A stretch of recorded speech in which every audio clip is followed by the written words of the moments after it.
What if you were to entertain or fully engage with the idea that becoming a master facilitator is a spiritual journey? So if you've never thought of it before, to entertain the idea, and if you have thought of it, to maybe commit a little more. Because that is what coaching is. Becoming a professional coach is de facto a spiritual journey. A lot of people ask me, should I go to coach training? Should I become a coach?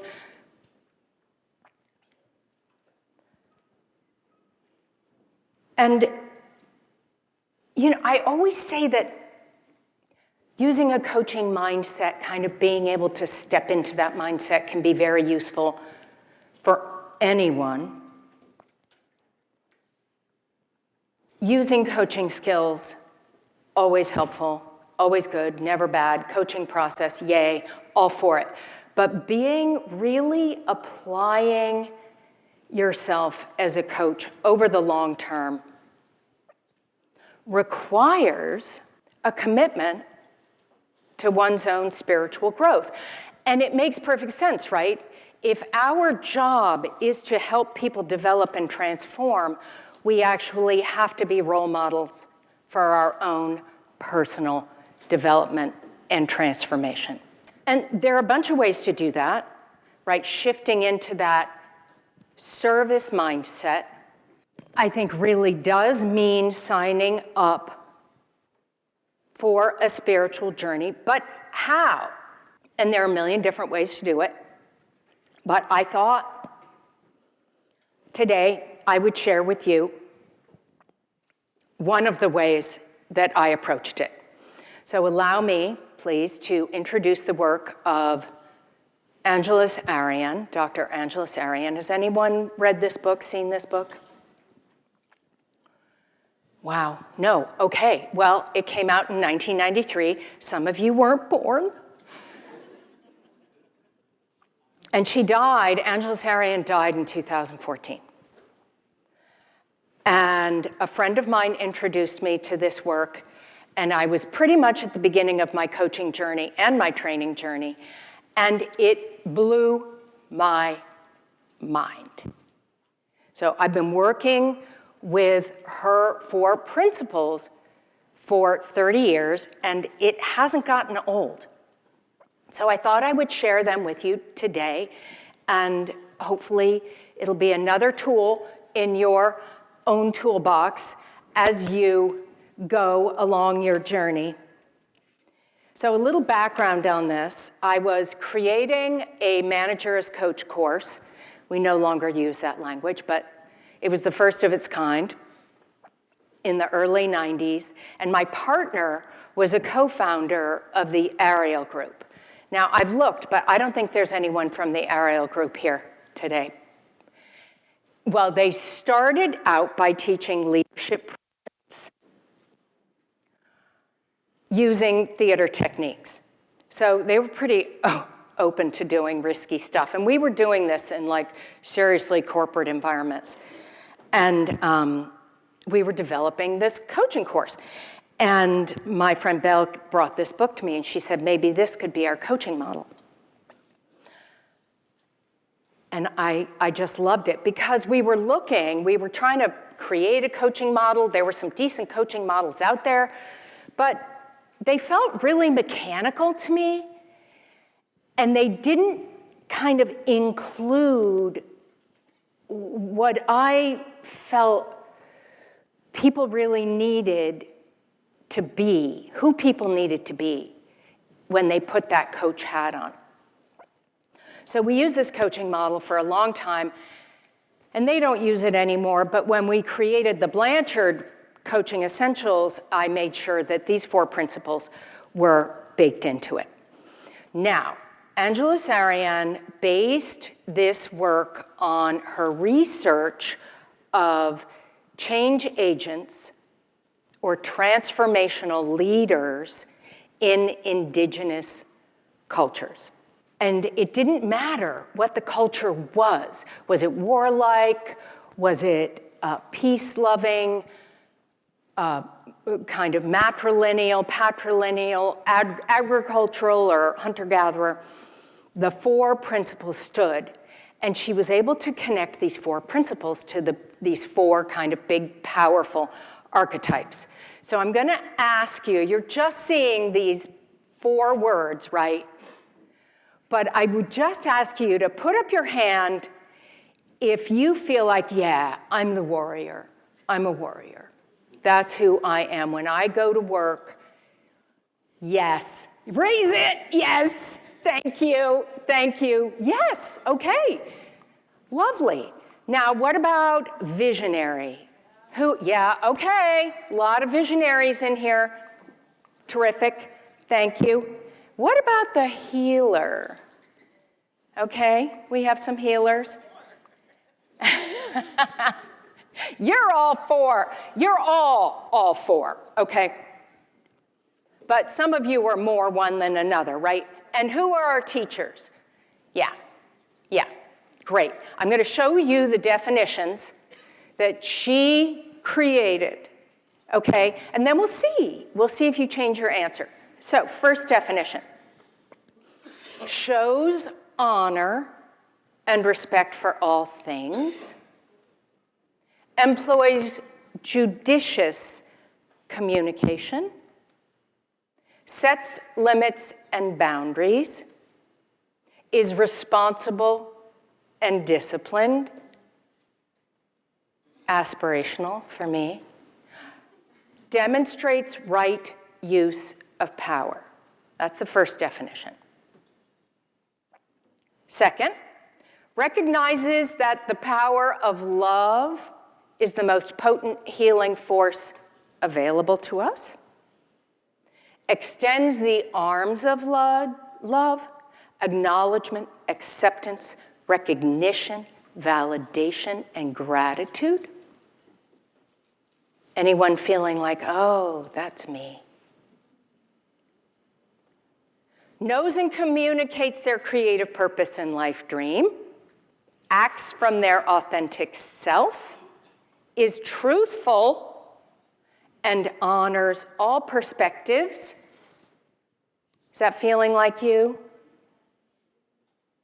I see, no, shake it, no, that's not me. Okay, finally, has wisdom, teaches trust, understands the need for detachment. Now I'm going to match these definitions to the words. Does anyone change how they identified themselves? Did you change, Patrick? From what to what? I thought I was a visionary. Mm-hmm. So Patrick thought he was a visionary, but now he's thinking he's more of a warrior. Anybody else change? Of course, and thank you for that segue. We are, of course, all not just one thing, right? It's like any other way we type ourselves, temperament theory, MBTI, Enneagram, DISC. We're all four things, right? Of course we are. However, I think the reason it matters in this case for right this minute is that you're going to have a strong suit, and then you're going to have some areas that you might want to work on that will move you closer to this powerful change agent, okay? So the four things that all change agents do based on the work of Dr. Angeles Ariane. What are these principles, you're thinking? Okay. The way of the warrior, show up or choose to be present. You're going to have these slides in the app, you guys, so, I mean, I'm happy for you to take pictures, but the way of the healer, pay attention to what has heart and meaning. The way of the visionary, tell the truth without blame or judgment. And the way of the teacher, be open to outcome, not attached to outcome. Sounds like coaching. Yeah, thank you. You should just be my straight man. It's all good. The way of the warrior, show up and choose to be present. So what does showing up mean to you? What does it mean to you to show up? Show up to take a stand for yourself, or maybe for someone else. Show up to an opportunity. Show up to your own curiosity. Show up. And choose. I love the word choose because choice is at the very foundation of coaching. Anytime a coach works with a client, half the job is achieving clarity around what choices are you making? Where are you perhaps in thrall to somebody else's choices? And then, of course, be present. What keeps us from being present? What keeps us from being present? Thank you. Yes. She held up her phone. Right? That's just the start of it, right? For me, it's, oh, did I order the dog meds? Oh, people are leaving. Oh, did I make that reservation that I needed to make? Oh my gosh, did I respond to the wedding invitation? You know, all that, the ticker tape of stuff. And Bam talked about it this morning, right? All that stuff, all the interruptions.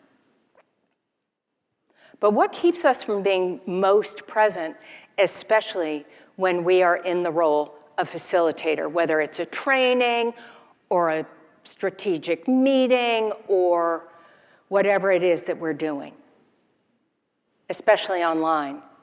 The technology, for the love, right? It's a lot. So I'm going to ask you now, because this is about coaching, and I am a coach, and I can't help myself. I operate in the world of questions. So these are the questions I'm going to ask you to consider. I'm going to use my timer on my phone. I'm not checking my messages, I promise. And I'm going to give you about a minute. If you would find a paper and pen, you all have them on your tables. If you have a notebook, great, feel free to write in that. Please just don't use your phone. Because if you're anything like me, a text will come in from your son asking what is the routing number for the bank. Or something, right, notifications. Okay, everybody have something to write? Here are the questions, and I'm just going to give you a moment. I love that you guys made it a table activity. I thought about doing that, but I think once people start really talking, it's so hard. I feel so bad making you stop. I'm much happier just to interrupt your thinking. Oh my God, thank you. Thank you for laughing at my jokes. I'll follow you anywhere. Did anything come from that? Like, what would be different if you were more at choice? What would be different if you made a choice to be more present? Is anyone willing to tell on themselves a little bit? Yes, thank you. Oh, I'm going to repeat that. When I get to meetings or conversations and I'm not clear at choice about what's expected of me, it takes me like 10, 15 minutes just to get just to figure that out. and I'm not present for that time while did I get that right? Yeah, thank you. That's beautiful. And that's true for probably most of us most of the time, right? So just the challenge of showing up and being present, it sounds so easy. And I use the picture of the tiger because back 125 years ago, I was an actress. And the truism in that profession is you never go on stage with a child or an animal because no one's going to watch you.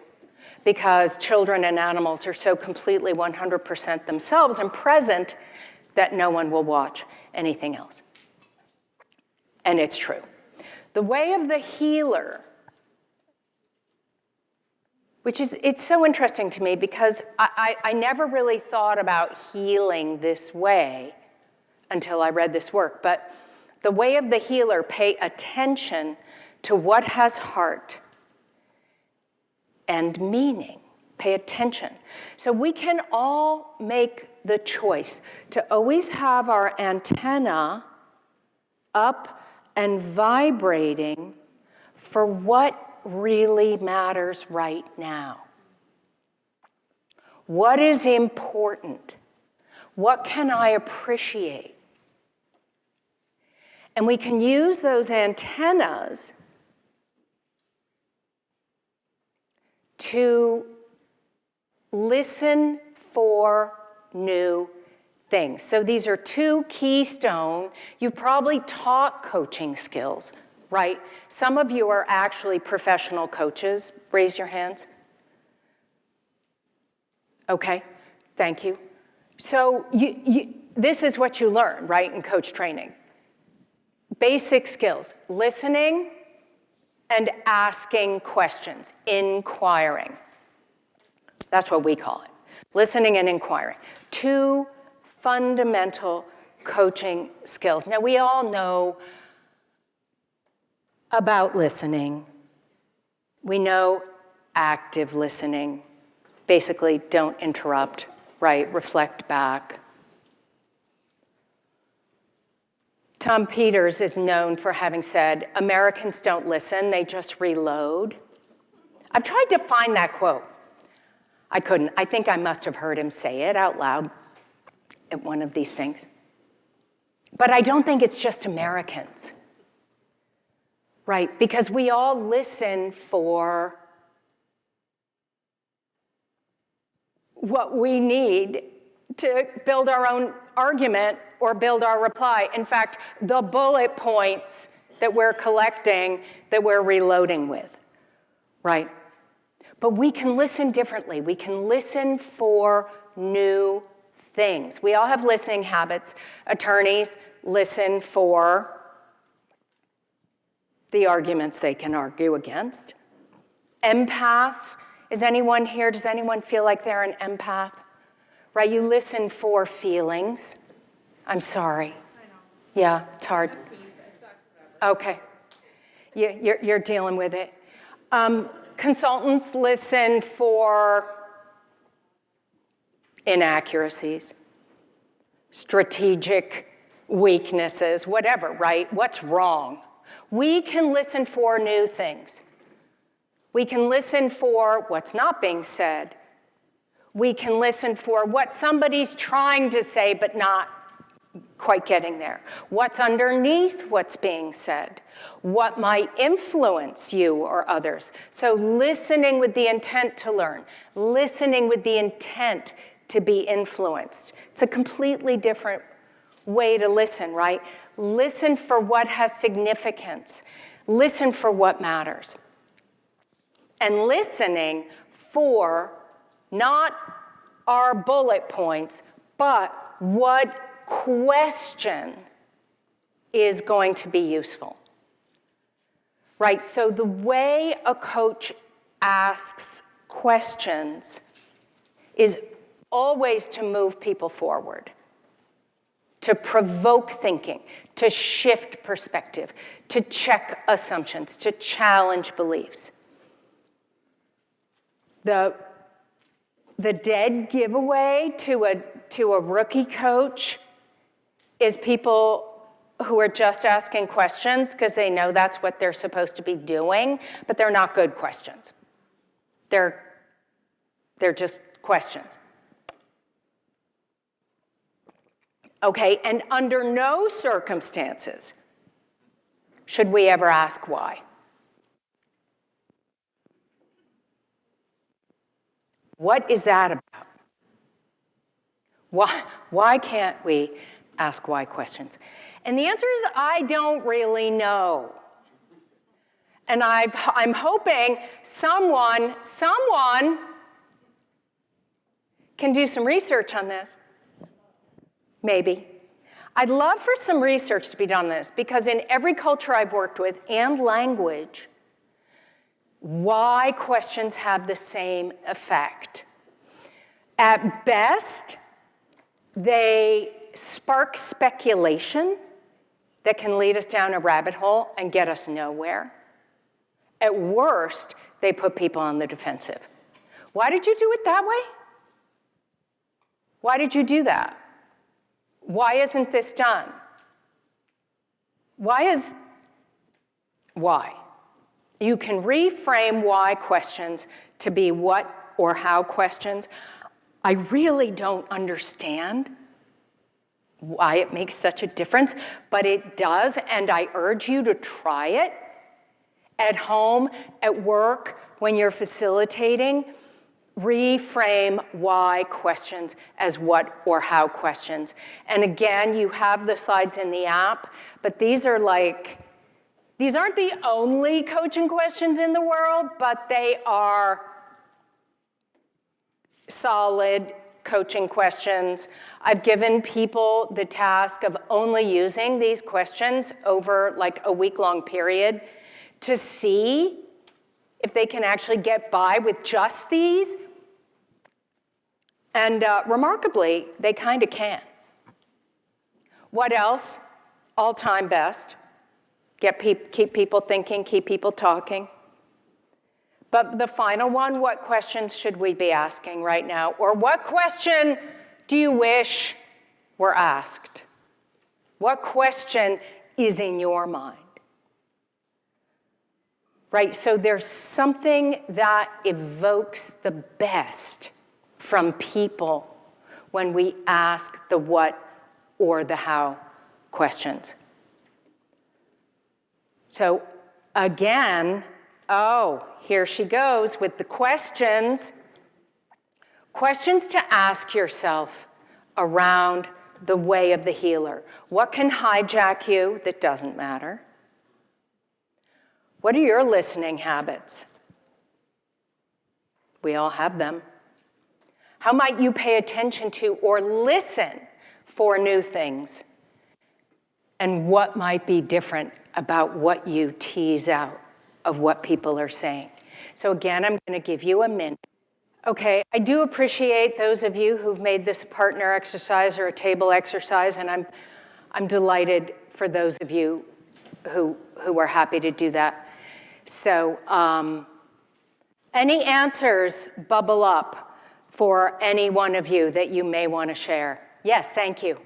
Right, thank you. So when we move into someplace and we're trying to be fully present and pay attention to what has heart and meaning, but we're actually back in the last conversation. Right, so that classically keeps us from being present.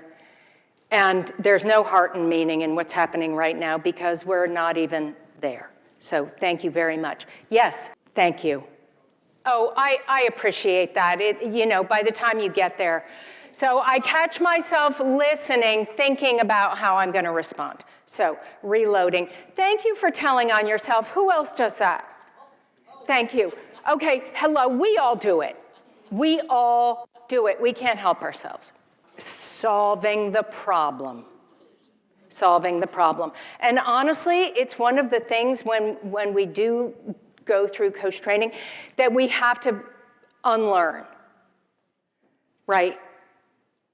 Because especially managers, leaders, all of you guys working, you're rewarded for solving problems, not necessarily for helping other people solve their own problems, even though that is what we have to get better at doing as we go. But thank you, yes.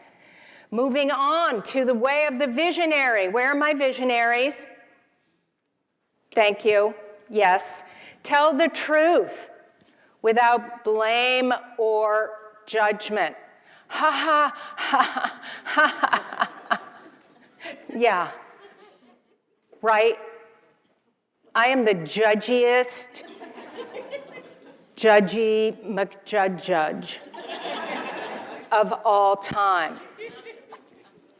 So this is a tall order.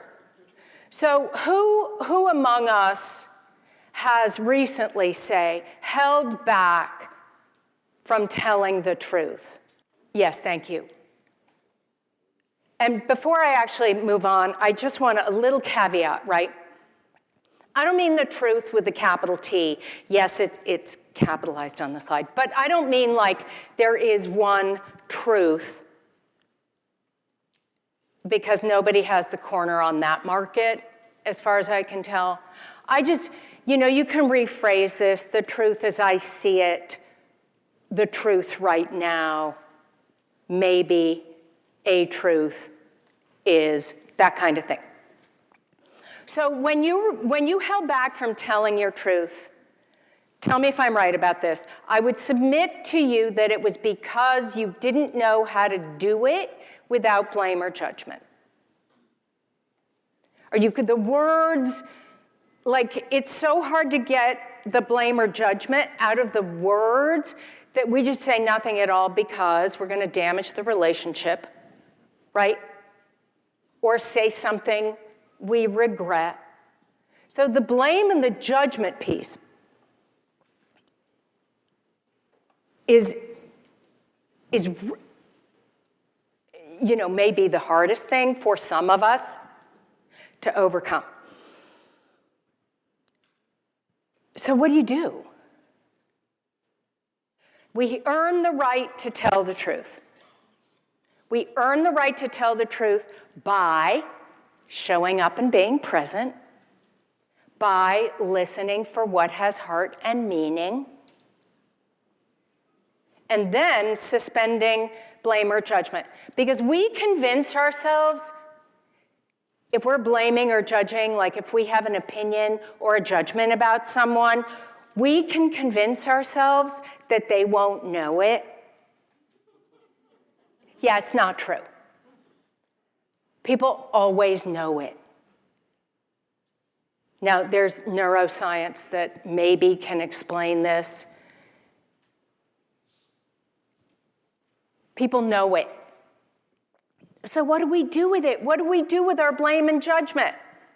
So I'm going to share something with you. I call it the perfect paradox. You've never heard of it because I made it up. But it is a fundamental coaching thing that we hold our clients as perfect. And I don't mean perfect as in flawless, and I don't mean perfect as in accurate. This number on the slide is correct. It's the third definition in the dictionary. Any dictionary, it's going to be the third or fourth definition, and it's lacking in no essential detail or complete. So what it means is the person you're blaming or judging is perfect. They are exactly who they're supposed to be right in this moment. The sum of their nature, how they were born, and their nurture, the way they were raised, every experience they've had, every choice they've made has brought them here to this moment to be blamed or judged by you. And they're perfect. And it's not about you, and it's not about your judgment. So if we can just hold that people are perfect, it makes it a lot easier to just say, all that blame I'm having, all that judgment I'm having, whatever I'm thinking, we can let that go. Because this person is perfect. So many moons ago, it was one of the manager's coaching courses, and it was a 2-day class. That was back when, you did 2 3-day classes. Remember that? Yeah. And there was a young woman in the class, and every time I opened my mouth, I was going to say practically rolled her eyes, but no, she actually rolled her eyes. And she was clearly not happy to be there, and she really hated me. So I had a partner, Chris, and at the break, I went up to her and I said, okay, can you just help me understand what is it that I'm doing that, is putting you off? And she acted like she didn't know what I was talking about, which was fine. And I said, well, is there anything I can start doing or stop doing? And she was like, well, no. And I said, okay, so when we break into small groups, would it be best if you went with my partner, Chris, and I just kept my distance for the remainder of the class? She was like, yeah, that's great. Let's do that. You just stay away from me. It's all good. I'm not kidding. And we had a great class, and she got a lot out of it. But the whole perfect thing allowed me to not make it about me, which is kind of hard, but also just proceed in a way that allowed her to get, the best of the class and let her be served. So that's the perfect paradox. If you find another way to suspend your blame or judgment, I say, go. But wait, you're thinking, I don't know, we're trainers, we're coaches, we're supposed to be helping people get better, right? So how can you say they're perfect? Is anyone having that thought? No, but yes, thank you. Right. Yes, it's true. And when was the last time you changed anything because somebody wanted you to? It doesn't work. Nobody changes because somebody else wants them to. It's weird. That's why I call it the paradox. When people decide they want to change, they're going to do it with the support of someone who has no attachment to them changing. How does that work? I don't know. All I know is when I worked with my very first coach back in 1989, I said, oh yeah, I smoke. And she was like, okay. And I was like, aren't you gonna tell me I need to quit smoking? She was like, no, I don't care if you smoke or not. I was like, what? I quit smoking. She didn't care. I cared. So that's why I call it a paradox. Try it on. What do we have to lose? Questions for this. Where do you hold back or avoid telling your truth? What gets in your way? How might you overcome that obstacle? And would you be more effective as a facilitator if you took the risk? I'll give you a minute.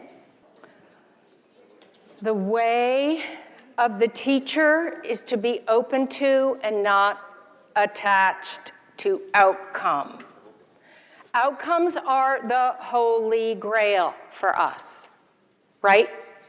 It is our stock in trade. It is what we're all about. So how do we detach from what I think of as the tyranny of outcomes? Getting through the material, completing all the learning objectives, getting to consensus, finding the win-win, whatever it is that we're doing. And please, for the love, let me never again say, in the interest of time, we're going to move on. Even though this discussion has heart and meaning, right? How many times have we done it? Thank you, right? So, how do we detach from outcomes? Well, I learned from an old friend of mine, a longtime coach named Cheryl Richardson. She would set goals with her clients, or she would talk through outcomes with her participants or whoever was in the meeting, and she would add at the end, this or something better. So this is what we're going to do, this or something better. And there's something kind of magic about that. Because how many times have we felt our attachment to outcomes causing all the magic to drain out of the room, right? So this or something better, and showing up as who you are, as the warrior, the healer, the visionary, and the teacher, so that you can take your beautifully designed, well-planned content, because you have to have it, gotta have that planning, and then who you are, and then add a little sprinkling of this or something better, and then you get your best possible outcomes. And if you remember, the definition of the teacher is we teach trust. So we are literally role modeling trust. And I love this quote from Jane Magruder Watkins. Plan tight, hang loose. Plan tight, hang loose. It's not just show up with no prep, right? It's plan like your life depends on it, and then let it go. Just, it's just really hard to do. So, little tasty tidbit from neuroscience, and I really hope I haven't simplified this beyond all recognition, but one of the most reliable predictors of behavior change, which is what we're looking for, right, is insight. It's having the penny drop. Someone going, wait, idea over here, connection, I'm a genius, I see the light, I get it. And the birthplace of that aha moment is the default network.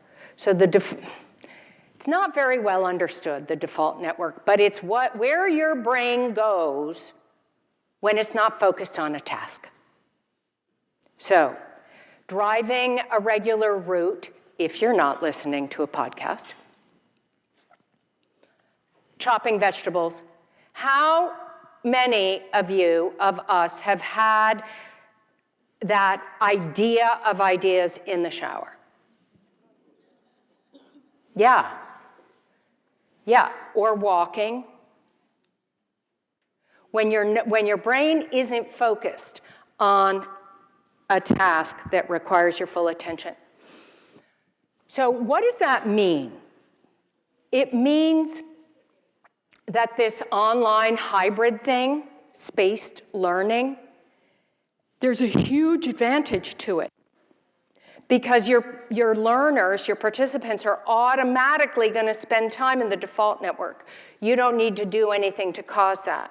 The chances of that happening in the classroom are slim, and even if it does happen, it's because your participants spaced out. Right? Which, it's not a bad thing. Right? So we can't control the insights people have. Gosh, we wish we could. But we can't. All we can control is making sure they have them. At least one, please, maybe two. 3 would be really nice.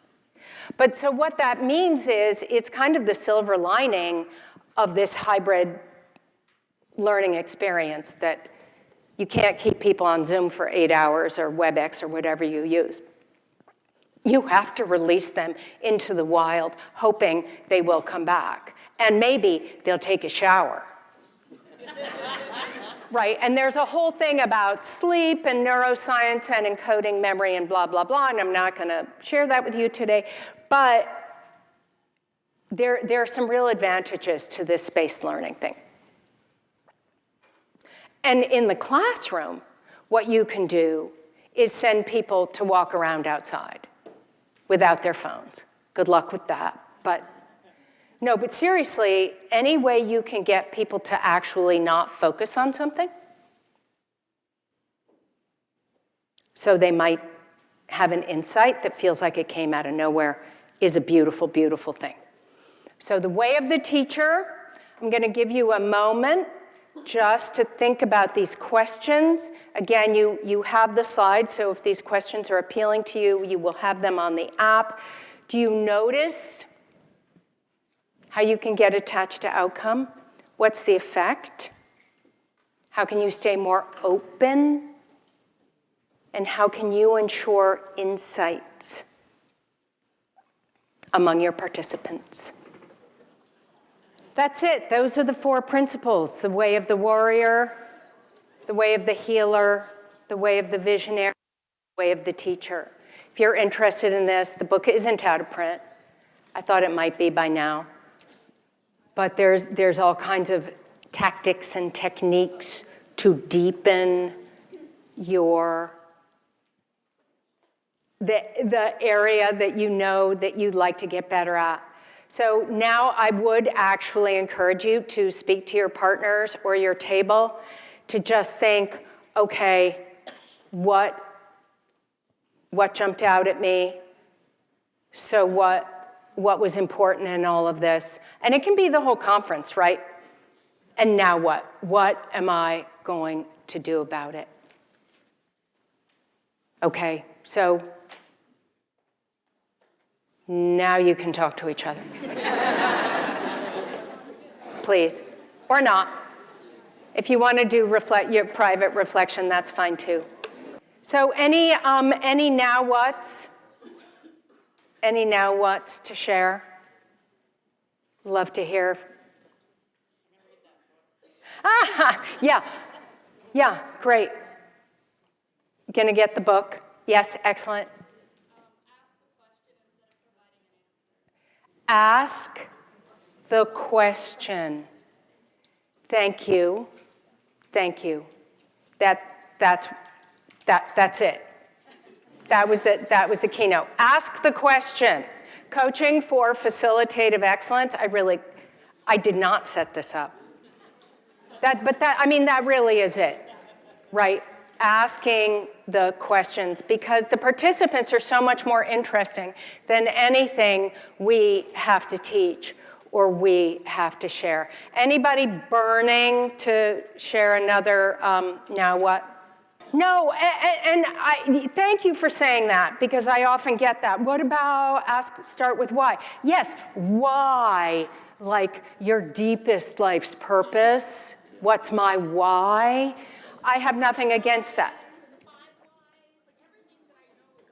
I know. And I think it works at the macro level, but when it actually gets to evoking thinking and genius and creativity from people, it doesn't work so well. Just try it on. Thank you. Okay, I'm leaving you with a quote, because I'm between you and cocktails, Friday afternoon cocktails, no less. When we open to being powerful, loving, creative, and wise, we experience the world and ourselves as the many splendid things that we are. So thank you for staying.